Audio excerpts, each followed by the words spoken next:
Okay, so as you can tell by the PowerPoint, my goal is for us to get to the end of chapter 1, which is where my notes stop, but I doubt we will get there. So go ahead and grab your Bibles, Judges chapter 1. And part of the reason why I know that we're probably not going to make it is because of the picture you have up here on your PowerPoint. I added it today, and this is stuff I find fascinating. Others may not, or maybe you do, I don't know, or whatnot. But we are looking at a part of history that is a bit obscure to us. In fact, I can be honest with you, even though I love Judges, I'd be lying to you if I could have really articulated much that happens in chapter 1. I'm not sure I'd be able to articulate to you that Judges is the continuation of Joshua in terms of the conquest. I guess I sort of had in my head that Joshua, he comes in, does the conquest, and yeah, there's little pockets and stuff, but job well done, and then he dies. And really, it's done, but there's still a lot of work to be done. And that's what Judges starts out with that before you get to the biographical parts in chapter 3. And so this has been a learning experience for me. Now, this is a book we just overlook a lot. And so there's so much history in it. We struggle to know what does it mean to us in the 21st century, but also, did any of it happen? And if it did happen, how would we know? How could we verify that it happened? Now, I believe the Bible, so I do believe that Israel did go into Canaan. They did tear down Jericho. They did go into Ai. They did go into all these places. So I do believe that, and the Bible is sufficient for me. But can we go outside of the Bible and to see some evidence that corroborates it? And actually, I think we do. I actually want to talk about one of those to start out because it has to do with what we see in chapter 1. And that is what are called the Amarna tablets, sometimes called the Amarna letters. We have like over 300 of these. And what they are is a series of letters written on tablets from Canaanite city-state kings, if you want to call them, governors, mayors, whatever you want to call them. And they were sent to the Egyptian Pharaoh. And what they were basically saying is, we need your help because much of Canaan was controlled by Egypt. And so they're appealing to the chief dog, saying, we need help. There is a group of marauders known as the, make sure I pronounce it right, the Habiru, something calls the Aparu, but the Habiru, they're coming from town to town, and they're marauding. They are just taking over cities and towns, and they're taking possession of the land. Now, the question we have is, who are the Habiru? Because that's the term you and I, we don't use, and probably never heard of. What we can tell is, it is, I think, very likely and very possible that what we have here are Canaanite leaders describing for us groups of marauders, including and especially the Israelites. Because the way they're described sounds like the Israelites, people who are come from the outside during the time that Egypt may have been at its weakest, and they're going from town to town with an army, taking cities for themselves, and then taking possession of it. What does that sound like to you? If you take out the Bible, we would not have a clue who this could be. All right? The Bible actually gives us some details of this. Let me give you a few examples of this. The king of Gezer. Remember Gezer, because we may get that far. It's the latter part of chapter 1. King of Gezer wrote, quote, so may the king, my lord Pharaoh, save this land from the power of the Aparu. He then describes the superiority of their forces. They're going from town to town. The king of Jerusalem, who we will look at today, he was particularly distressed. So we'll talk about the Jebusites.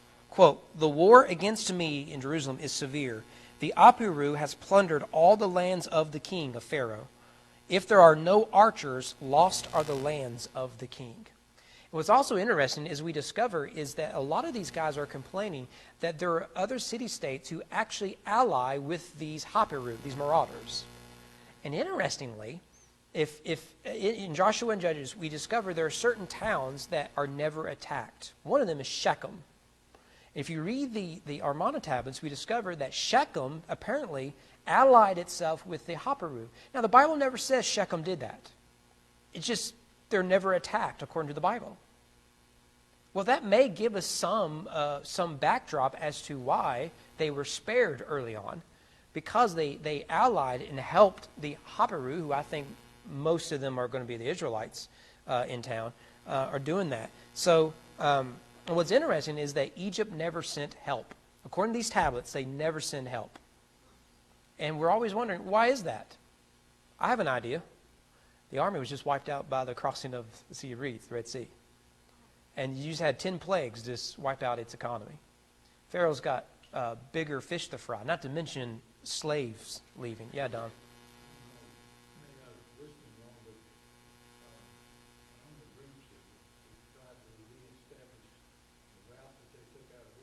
Mm-hmm. Yeah. Yeah, so basically we have this group called the Hapiru, and we don't know who they are. Yeah, but if you take how they're described and you put up against the Bible, the parallels. So one archaeologist said, not all Hapiru are Israelites, but all Israelites are Hapiru. And I think that's a helpful way of putting it, because it's a generic term for what they would view as marauders, just people showing up, just killing and taking over towns and all that. We're going to see more of that here. So my point here is to say, now, I cannot say definitively the Armada tablets prove that everything you read in Joshua Judges is true. I'm not saying that. I am saying is that the parallels are interesting, that this is ancient history, but I do think there's reasons to believe there's some truth to it. But with that said, let's start here in what we see in the first 20 verses of chapter 1. We started last week is conquest, the theme of conquest. You remember that Joshua's dead, that's the first verse, and Judah, remember that now you don't have a central leader. What you're going to end up with are tribal leaders. And so we start with the story of Judah, and the rest of the chapter give the other tribes. So we start with Judah, who gets 20 verses. And they ask the Lord, where should we go?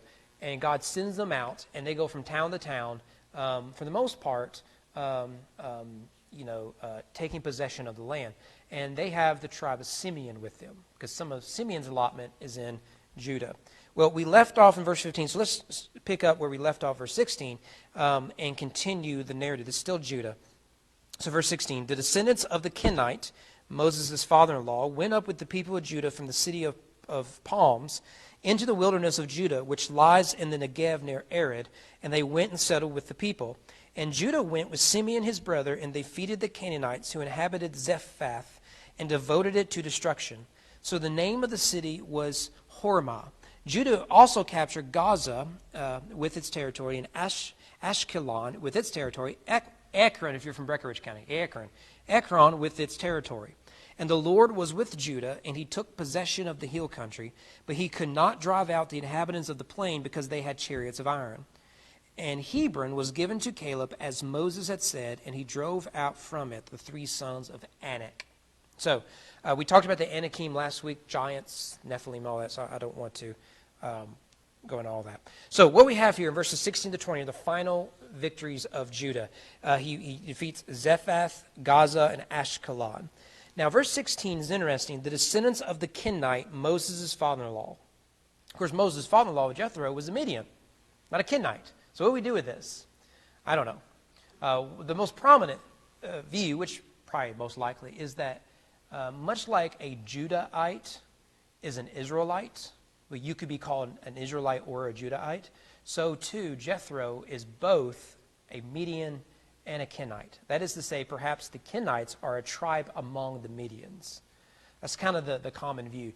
But remember what you have here is that because Moses married Jethro's daughter, Zipporah, that Moses has now Kenites in his family. He's married into them. And from what we can tell, they seem to have gone with the Israelites into the Promised Land and seem to have allied themselves with Judah, who are the most prominent tribe. In fact, in chapter 4, we meet a Kenite. It's Yael. It's the lady who uses the tent peg. She's a Kenite. And so here her people are mentioned. They're coming into the Promised Land, siding themselves with Judah. Nevertheless, we're given really no details regarding Zephath's destruction. We're just told that they changed the name to Hormah, which means devoted to destruction. So it seems to be they come in and they destroy it and they say, like Jericho, we're not going to inhabit this land, we're just going to destroy it. And Perhaps God says, I want you to destroy it and walk away.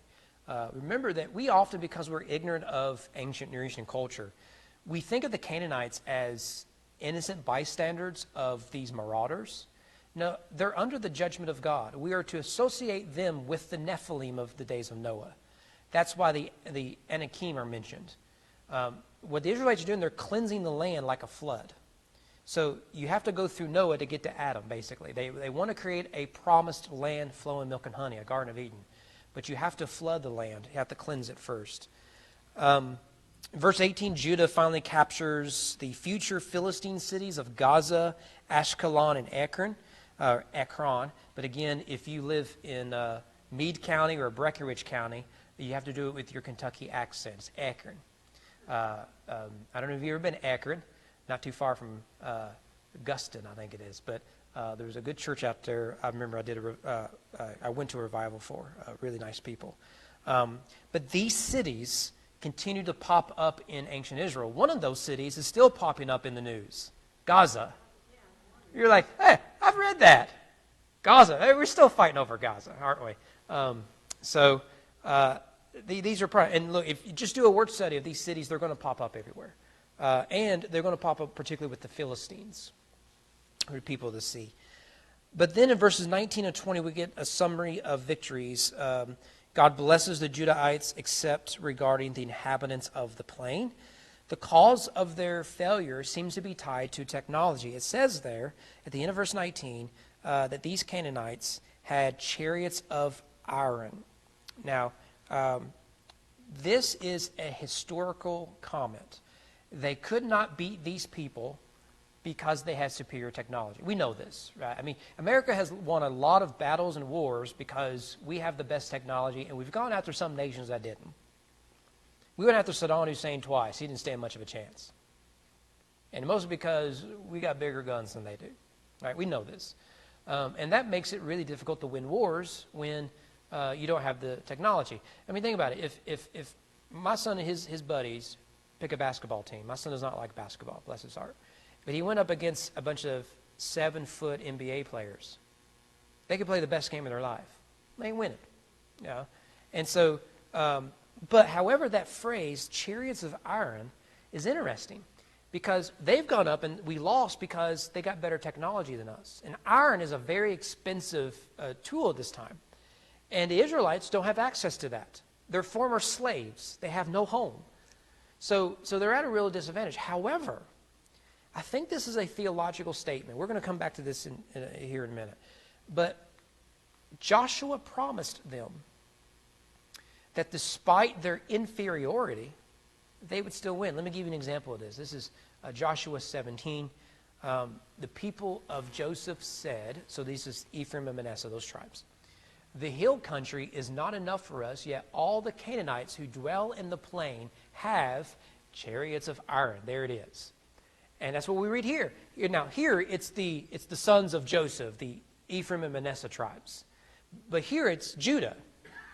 And they've come up on this superior technology. And yet Joshua says, don't worry about it. Verse 17, Joshua said, you are a numerous people, have great power. You shall not have one allotment only, but the hill country shall be yours. Through the forest it shall be clear, possess it, so on. For you shall drive out the Canaanites, though they have chariots of iron, though they are strong. That's the promise. So I just want to put a bug in your ear. It's odd, isn't it, that they couldn't win this battle. And I actually think that by the time we get to this point in Judges 1, we're assuming that it's just going to be a continuation of the story of Joshua. For the most part, Joshua is one victory after another. I know the story of Achan and Ai and all that, but for the most part, they enter into the land, they go to Jericho, they go to all these other places, and they win all these battles, and they take possession of the land, and then you have half of Joshua is the allotment of Israel. Judah over here, and Simeon over there, and Issachar over here, and it's just allotments, kind of a boring part of the book. But then you get into Judges and the first 19 verses or 18 verses, and you think, oh, we're just going to get more details of this. Here's Judah. They beat them, they've beaten them, then they load up and they go over here, they destroy that city, they take possession of that land, they wipe out these people. It's just the same thing. Yet I think if you read the first 20 verses in greater detail, you're actually going to see how well written it is. Because the writer is subtly warning the reader that not everything is okay. If you just read it on the surface, everything looks fine. It's sort of like, you ever watch a movie and you get to the end, you realize who the villain was the whole time.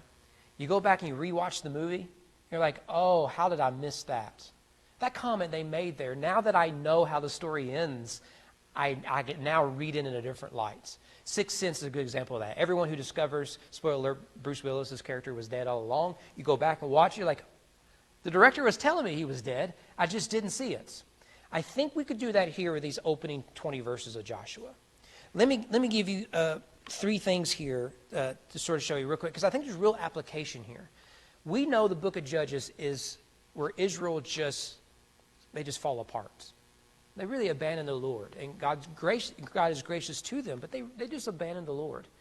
And we see early hints of this in Judges. So let me give you a few examples of this. In the first three verses, we see an example of half obedience.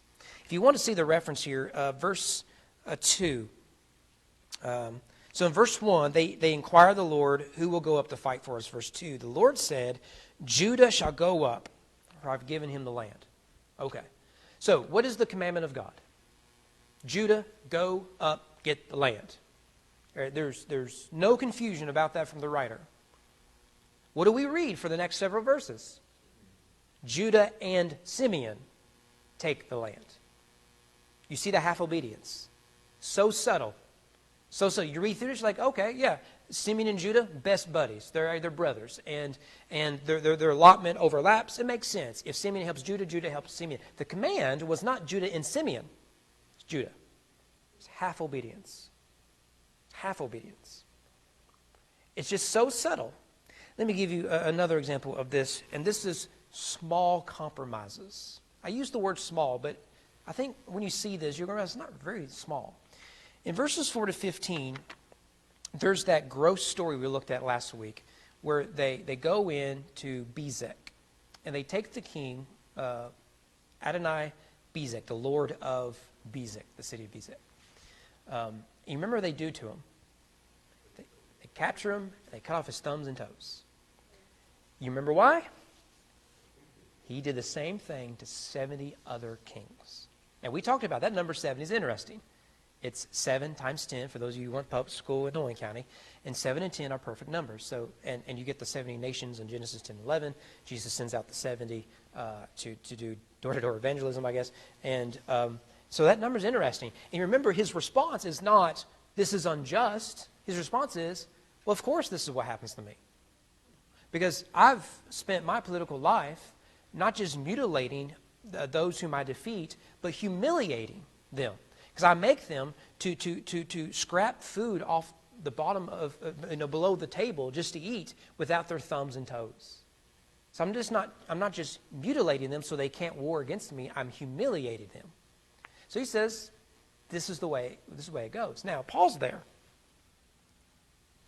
That makes sense to the Canaanite because that's what Canaanites do. And I could pull these up again, but remember last week we said mutilation is pretty common in the Bible. In Judges, it's the story of Samson.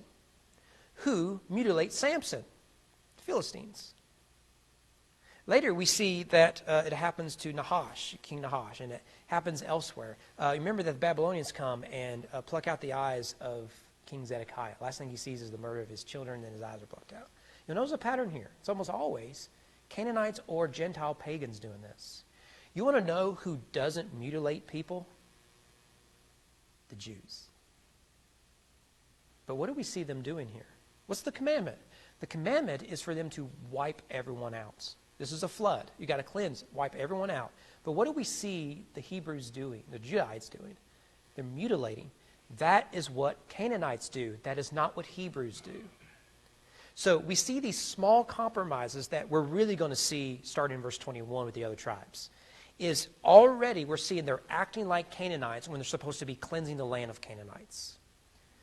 God does not want us to mutilate bodies because the body is sacred. We're made in the image of God, and God created us. And we, on this end of the cross, we know the incarnation, that the body matters because God took on flesh. The Hebrews don't mutilate bodies. They bury the dead. They honor the living. You don't do this, but that's exactly what we see Israelites doing with Adonai-Bezek. Of course he's not going to act surprised. This is the way the Canaanites live. It's not the way the Hebrews should live. So we read that at first thinking, that's gruesome. But hey, that's just the way it was back then.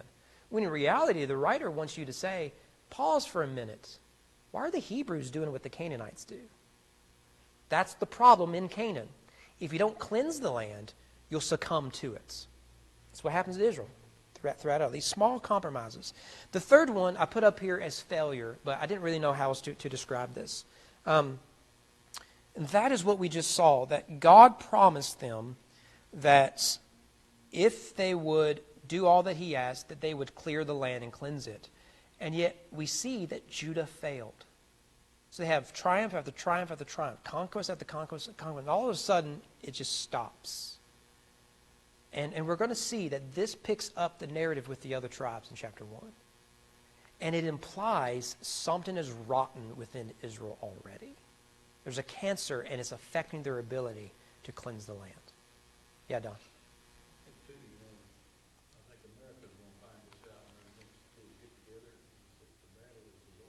Yeah. Yeah. Yeah.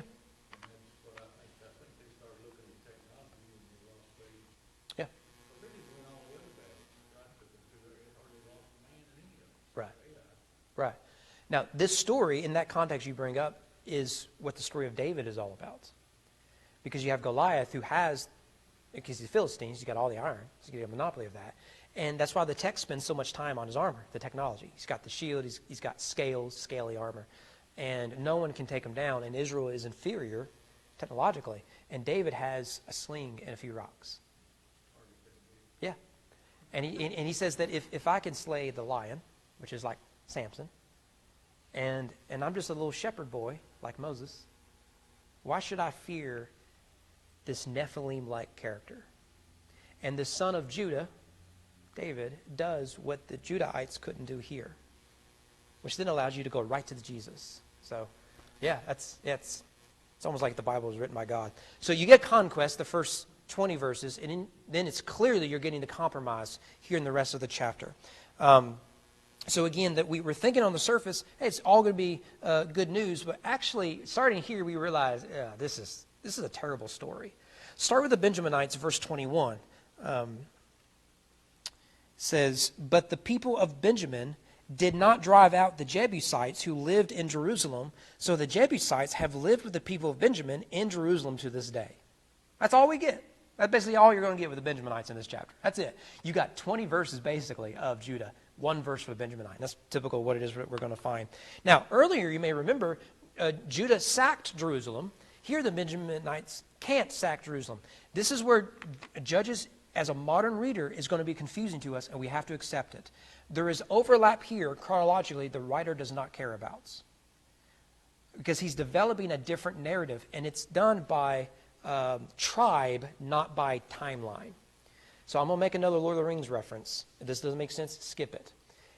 The Lord of the Rings, that when Tolkien published it, he did it without an editor. One of the reasons is because he knew no editor would publish it. What Tolkien did was he told his story not chronologically, but through characters. It's 3 books, it's really 6 books. And so, and it's brilliant in the book, but it didn't work in the movies. So in the book, you get the story of Frodo and Sam last. They're the ones going to destroy the ring and all that. But what you get are those who are, the fellowship breaks up. So you get Gandalf and Aragorn and all that. They go to the Black Gate of Mordor. That's where they got to destroy the ring. And this guy called the Mouth of Sauron comes out, and he holds up Frodo's armor. Now, we left Frodo in the previous book. We have no idea what's happening to him because he's not telling it in sequential order. He's doing it by the characters. So we, the reader, because we've left Frodo and Sam, we have no idea what happened to them. We think, oh no, they got Frodo. When are you going to tell us the story of Frodo and Sam? Because it's told through the story of the characters, not through the timeline. Well, that works great in the story because then the story goes all the way back where we left off with Frodo and Sam and tells it from their perspective. Okay? In the movies, the timeline has to match. So you have these storylines following. So they had to take out the scene with the mouth of Sauron, because we knew that Frodo and Sam were okay. But you didn't know that in the book. That's Judges. So we just got, okay, Jerusalem is sacked by the Judahites, and they didn't take possession of it. But then we read, oh, no, the Jebusites are there. Don't worry about the timeline. See it through the lens of the tribes. But what's important for us to see here is that when the Benjaminites come, they are unable to sack the city and to take possession of it. Instead, what they do is they decide to dwell with the Jebusites. By the way, this verse is almost verbatim in Joshua 15. The Jebusites, the inhabitants of Jerusalem, the people of Judah could not drive out, so the Jebusites dwell with the people of Judah at Jerusalem to this day. So here it's Benjamin, there it's Judah, but it's a very similar verse, almost verbatim. Now, this is a hint of the conquest of David, because it says, again in verse 21, the Jebusites and the people of Benjamin live in Jerusalem to this day. Well, we know that eventually David comes, right, and he takes possession of the city, makes it his capital, and keeps the Jebusites there. So you can kind of see a timeline of when have these things actually been written. But what is important for us to see, this compromise, the Jebusites were not supposed to survive. So instead of cleansing the land, they move in with the inhabitants. That's the compromise. If this is an interesting point. They move in, and the city isn't known as Jerusalem at this time. This is a later name for it. Later in Judges, it's called Jebus, because it's the land of the Jebusites. Isn't that interesting? It's their city. Benjamin, they're just living there. But it's the Jebusites who run things now. But regardless, it clearly shows the failure to fulfill God's calling for Israel in general. In verses 22 to 26, we get the house of Joseph. Picking up there, verse 22. The house of Joseph also went up against Bethel. The Lord was with them, and the house of Joseph scouted out Bethel. Now the name of the city was formerly Luz. The spies saw a man coming out of the city, and they said to him, "Please show us the way into the city. We will deal kindly with you." He showed them the way into the city, and they struck the city with the edge of the sword, but they let the man and all of his family go. The man went to the land of the Hittites and built a city and called its name Luz. That is its name to this day. Again, notice the chronological point. Whenever it's written, we can sort of say, okay, there ought to be a town called Luz up near the Hittites. This is when the story is written. A couple things to note here. One, the house of Joseph means the tribes of Ephraim and Manasseh. It very possibly exclusively means Ephraim. But Ephraim could mean the northern tribes. So much like Judah becomes a title for the southern tribes of Israel, the southern kingdom, Ephraim becomes the title for the northern tribes, really just who's the biggest tribes. But nevertheless, I think this is the tribe of Ephraim and Manasseh. So I do think it's worth pointing out, I've said this before, I think the writer of Judah has an axe to grind. I think it's somewhat propaganda, not still inspired, given to us by God, but I think the writer has a certain biased perspective. I've shown you this before. In chapter 1, it's all about Judah and their triumphs. The civil war at the end of the book is about how Benjamin almost ruined the entire nation. Well, you come into 1 Samuel, Saul is a Benjaminite. He must therefore be bad. David is of Judah. He must therefore be good. Here I think you get a flavor of this. You go from Judah and Benjamin are the first two tribes we get details of. And then Ephraim is the next of all the bad tribes. Those are the tribes up north. Now, we know with the story of David that Israel was already split in two. Because David first becomes king of Judah. His capital is in Hezron, or Hebron. And it isn't until later he's able to become king of all the tribes. But he's a southern king first, sort of like King James, of King James fame. He's King James the Sixth, I think, of Scotland, until he becomes King James the First of England. He manages to unite the Scotland and England. And that's what David does. He's first king down here, and then he becomes king of everyone. However, here we see they are able to capture Bethel. This is a significant city in the history of Israel. It's 12 miles north of Jerusalem. Its name means house of God. Bethel, house, El. Anytime you see El in Hebrew, it's God. The house of God, this is the name it was given by Jacob. You remember the story of the ladder or the stairway to heaven? That is Jacob that names that. And you also notice there, its city's name was Luz. It's just interesting.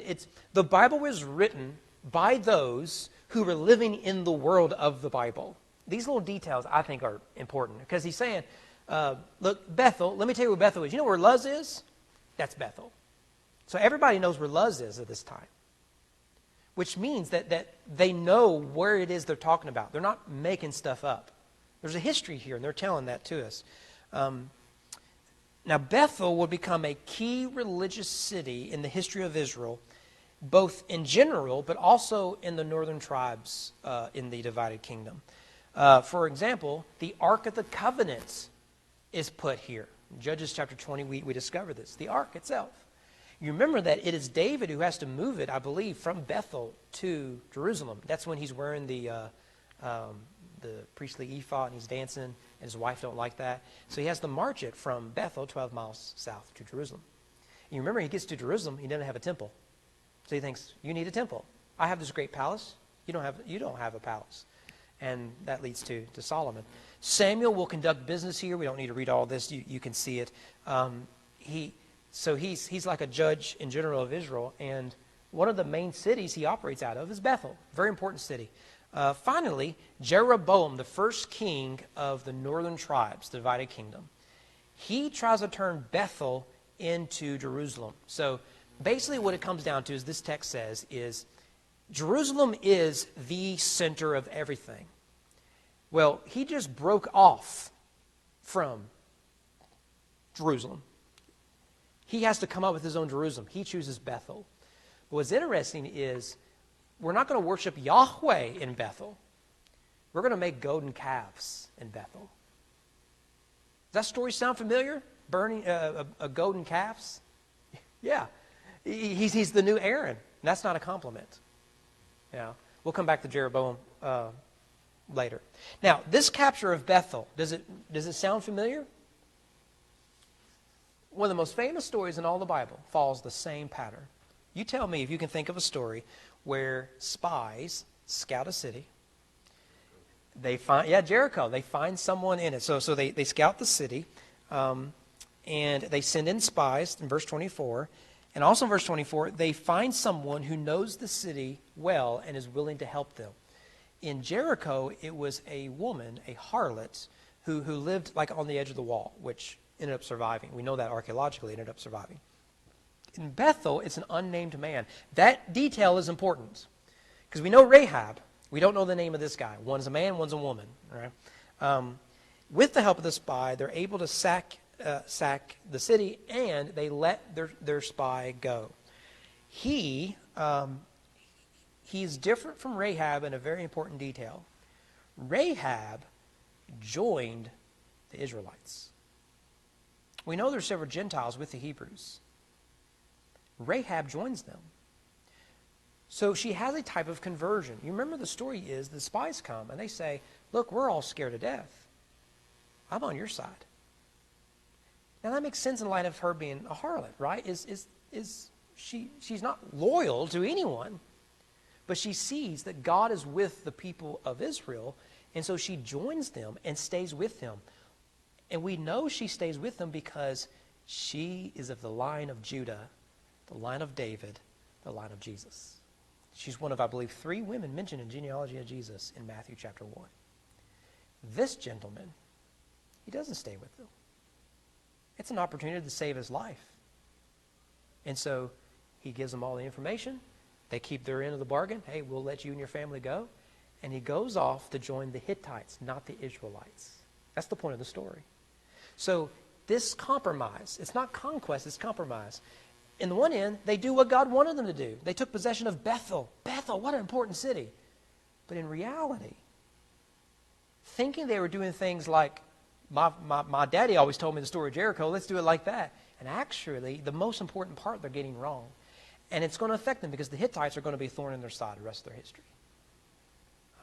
By the way, the Hittites for a long time, critics of the Bible said that the Hittites didn't exist until we found them. And we know their language now.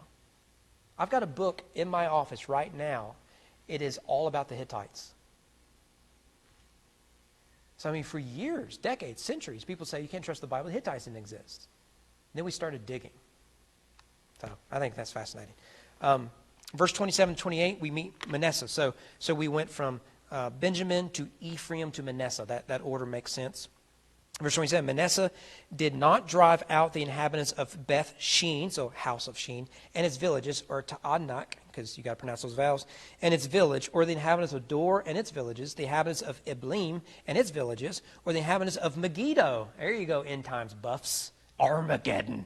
Of course, Armageddon is not Armageddon. It's Har Megiddo, the mountain of Megiddo. So there it is. You're excited now, aren't you? Megiddo and its villages, for the Canaanites persisted in dwelling in the land. But, and of course, mine doesn't say but we'll add it. But when Israel grew strong, they put the Canaanites to forced labor, but did not drive them out completely. The story does get interesting, didn't it? It was conquest, conquest, conquest. Now it's failure, failure, failure. And here is a big one.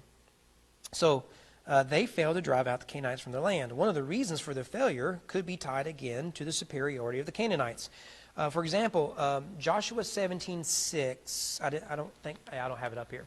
Joshua 17:16 tells us that the cities of the valley of Jezreel, which is where all this is, they too have irons of chariots. Chariots of iron, sorry. Much like Judah had to deal with. And we saw, actually, we looked at Joshua 17 earlier. But it's interesting, however, in Joshua 12, Joshua defeated the kings of these cities, Tanakh, Megiddo, Carmel, and Dor.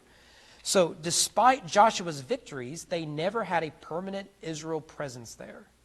And now they have to go back into those cities and try to retake the land. So that was a big mistake that they made.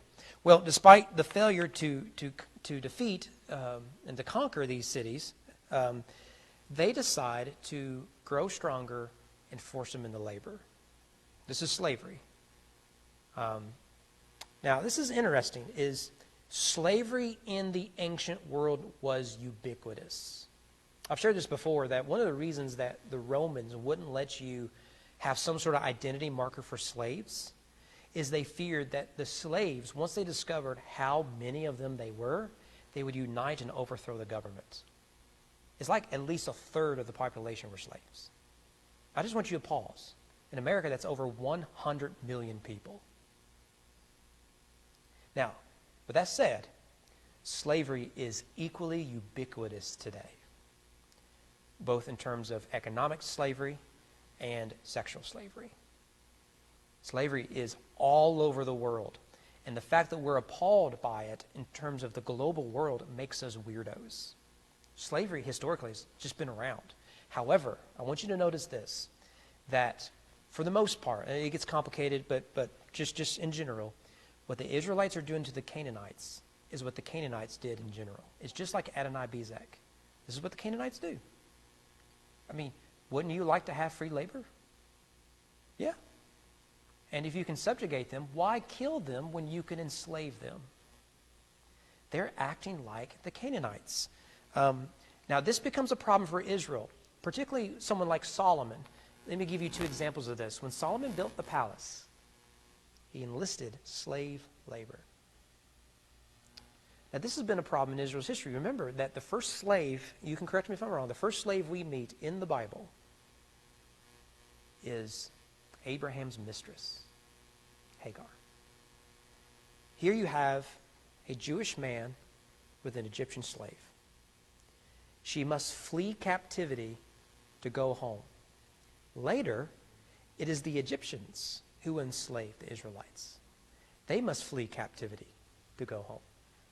And so the rule of Israel was, yes, there's going to be forced labor in Israel, all that, and I don't want to chase that rabbit. But understand that we treat forced labor different than the nations for one very obvious reason. We were once slaves in Egypt. But here we see Manasseh not following that. They're taking advantage and they're exploiting people they view to be inferior to them. That's a big problem you have. This is compromise. Not good at all. By the way, I want to point this out about Solomon. When Solomon saw Jeroboam was industrious, he gave him charge over all the forced labor of the house of Joseph. There's fun connections here. There's the house of Joseph enslaving people. Jeroboam, Solomon sees and says, this dude is on it. That's the guy who will lead a revolt and become the first king of the northern tribes of Israel after Solomon dies. So you get Jeroboam in the north, Rehoboam in the south. That is one of the most confusing things you'll find in the Bible. Jeroboam in the north, Rehoboam in the south. If you can't remember that, welcome to the party. Okay? Ephraim, verse 29. Ephraim did not drive out the Canaanites who lived in Gezer. We just talked about Gezer, the Armana tablets. They're complaining, hey, we're being attacked. Come help us. So the Canaanites lived in Gezer among them. So you see here that Gezer's 18 miles west of Jerusalem. And so if you can't beat them, join them. That seems to be the philosophy here. Verse 30 is Zebulun. Zebulun did not drive out the inhabitants of Kitron or the inhabitants of Nahalah, laugh out loud. So the Canaanites lived among them, but became subject to forced labor. There's just like Manasseh, very similar. Asher in verse 31 and 32. Asher did not drive out the inhabitants of Akko, or the inhabitants of Sidon, or of Alab, or of Achzib. There you go. We've got to put that accent in there. Or the Helbah, or the Afik, or the Rahab. So the Asherites lived among the Canaanites, the inhabitants of the land, for they did not drive them out. You see in a pattern here. Now, notice the cities here. Akko, Sidon, Aflab, Achzib, Hebla, Afik, Rehob. This area is of Mount Carmel. It's where Tyre and Sidon are. Of course, Sidon is mentioned here. Those will be influential centers of idol worship.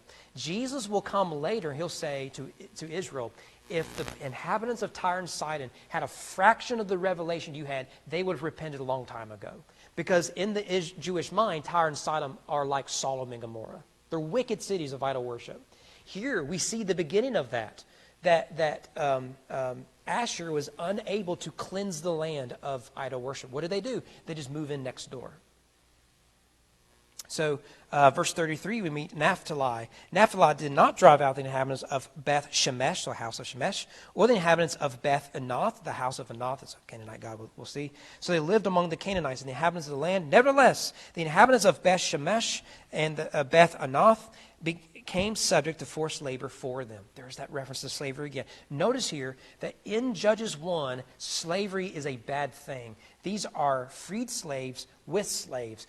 Did you not forget what you suffered? Why would you want to be like the Egyptians? You remember, much of Canaan is controlled by Egypt. So they become like the Canaanites. They've become like the Egyptians. They are not becoming like Yahweh. Now, Beth Shemesh means the house of the sun. And was probably a center of sun worship. Most of your pagan religions worship the sun. Beth Anath means house of Anath, who was a Canaanite goddess of war and was the sister of Baal or Baal. You seeing where this story is going? So it's clear to the reader, this is not going to end well. They're going to compromise. By the way, Shamgar in Judges 3:31, I don't have it up here. Shamgar gets one verse. He's a judge. He is the son of a woman named Anath of the tribe. Now, we don't know this for sure, but it seems to be he is of Naphtali. So, from Judges 1 to Judges 3, whatever the time chronology is, what we get is Naphtali comes in, they can't defeat them, so they move in next door to them. And the city is called the house of Anath, the Canaanite goddess. And we meet someone who has a mother named Anath. She seems to be as Canaanite as anyone. That's what happens. But God calls him out of that to deliver Israel. Like Abraham. Isn't it amazing? That's why this chapter is so important, is it lays all these details out. Finally, verse 34, 36, we we get the rest of it. The Amorites pressed the people of Dan, so it's the last tribe we have, so it's not all the tribes we have in this chapter. They pressed the people back into the hill country, for they did not allow them to come down to the plain. The Amorites persisted in dwelling in Mount Heres, in Aijalon, and in Sha'al-Bim. But the hand of the house of Joseph rested heavily on them, and they became subject to forced labor. The border of the Amorites ran from the ascent of Akrabim, from Selah and upward. A couple things to see here. One is, this is a really hostile issue. So before, it's they try, they failed. Here, the Amorites are like, okay, you can try, you failed, we're going after you now. This is much more forceful of a resistance you're getting from the Amorites. And so what you get then is that the Danites can never conquer them, but the house of Joseph, Ephraim and Manasseh, they later enslave the Amorites. And the Amorites are going to be a thorn in their side forever and ever. So, real quickly, the youth are gone. So, give me 5-10 more minutes, okay? What do we do with this? 2 points. I don't even think I have these up here. One, disobedience breeds disaster. We saw it subtly with Judah. It's very evident in the others that the reason they cannot cleanse the land is because their own hearts haven't been cleansed. Already, they are too much like Canaan, not like Israel. And so, this is an early act of judgment upon them. Secondly, Israel synchronized their faith. We saw this with the mutilation of Adonai-Bezek. So just as mutilation is Canaanite behavior, so is forced labor Canaanite behavior. So they haven't even taken possession of the land. They're already looking like the inhabitants of the land. So they went from fearing the Canaanites because they were big and tall and strong to becoming like the Canaanites. It's amazing, isn't it? How quick that happens. Boy, we can be guilty of that, can't we? Yeah, Don.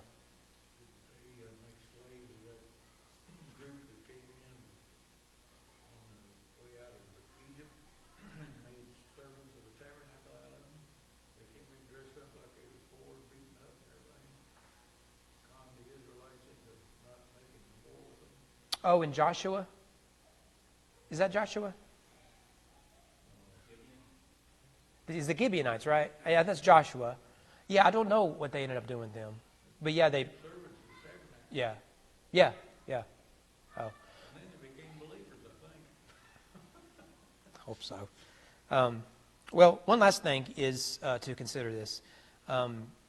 If you go to Hawaii now, or if you go anywhere in Europe right now, England, Europe, wherever, you got to watch where you step, because the war was so massive and so many bombs were dropped. It is a very real threat after almost 80 years since the war started, World War II started, that you could step on a live ammunition, live bomb.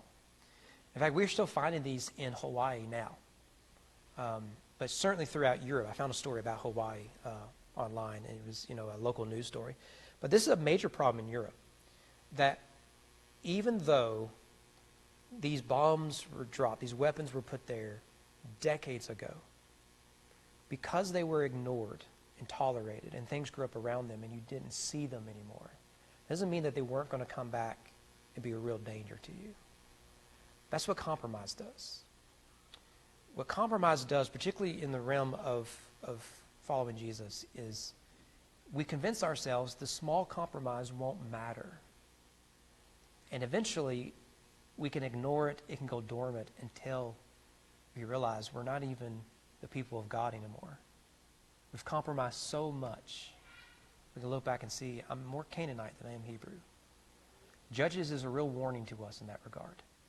Notice how quickly this happened. It was just easier to enslave them. It was just easier to move indoor next to them. So instead of cleansing the land, they became like the inhabitants of the land. And that perhaps, I think when the history of the American church is written, perhaps that's the thing historians will point out. Eventually, it just became easy to be an American because we thought everybody was Christian. And before you knew it, we looked more American than we did Christian. So I think we can be guilty of this as well. All right. Danny, did we miss anything? It's good stuff. It's good stuff. All right. How about we pray and we be dismissed? Don Douglas, will you close us?